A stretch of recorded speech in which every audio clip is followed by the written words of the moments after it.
And again, these 9 tips or really tactics are applicable to not only real estate agents, but apartment investors, wholesalers, fix and flippers, really anyone. And so let's go ahead and do the 9 quickly. One is he has a black book of vendors. So anytime one of his clients has an issue with their house, then he gives them a list of vendors that he recommends and that he has relationships with.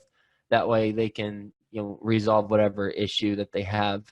2 is he and his team are foodies, and they have, as a result, they have restaurant recommendations. So it's more than just real estate related. It's something that him and his team really love, food, and good food apparently, and they have good recommendations. So, thinking about this from your standpoint, who when you're thinking through how to implement this in a business, and my standpoint too, what are some things that I'm passionate about that I really like? What are some things that best ever listeners that you really like, and how can you make that be a valuable something valuable you can share with your clients?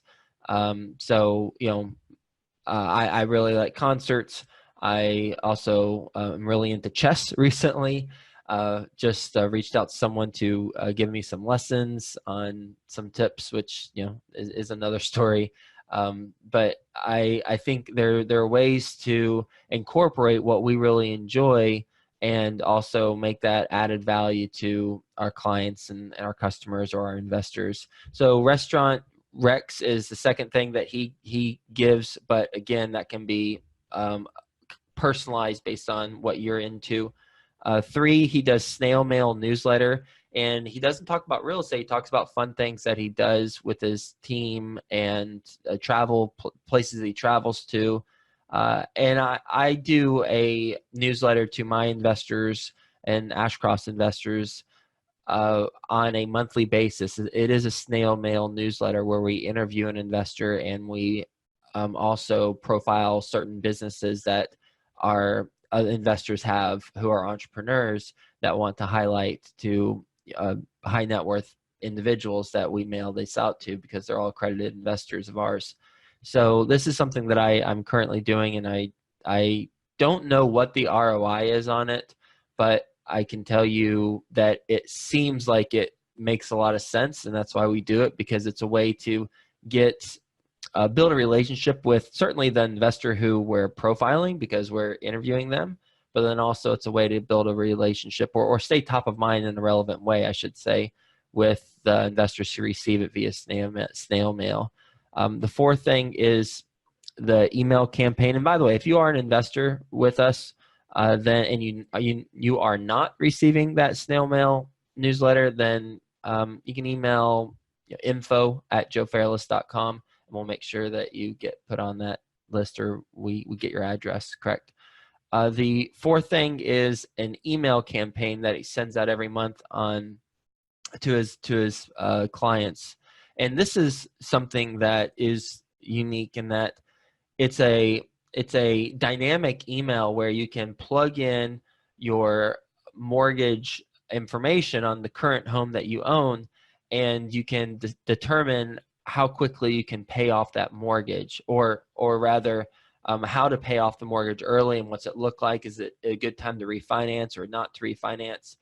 And so within the email itself, you can you can do different scenarios, and that allows you to see, oh, should I sell? Should I not sell? Should I refinance? Should I pay off mortgage early?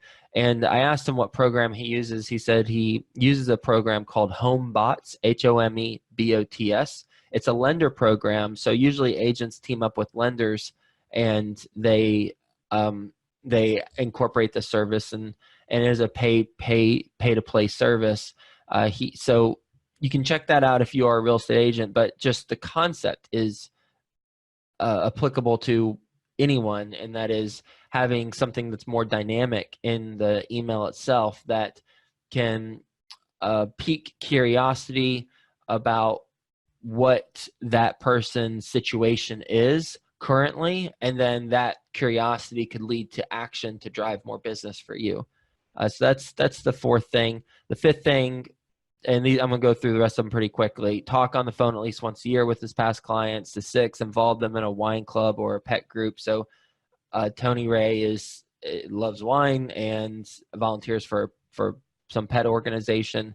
So involving them, he didn't really get into details about how they're involved, but I think it's pretty straightforward with wine. They all drink wine together, probably in pet group. I don't know, they volunteer or something together.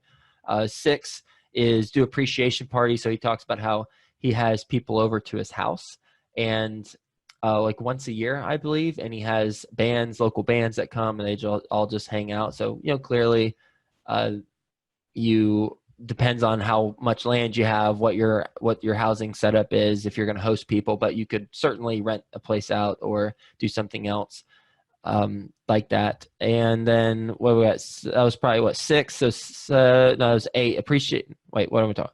So Black Book of Vendors 1, Restaurant Rex 2, Snail Mail 3, email campaign with dynamic info 4, talk on the phone 5, involve them with a wine group or pet group 6, do appreciation party 7, randomly text them if he's thinking about them 8, and then social media 9. So those are 9 ways to stay in touch with clients or customers after closing. And I thought it was really relevant, and certainly it's a lot of interesting tactics.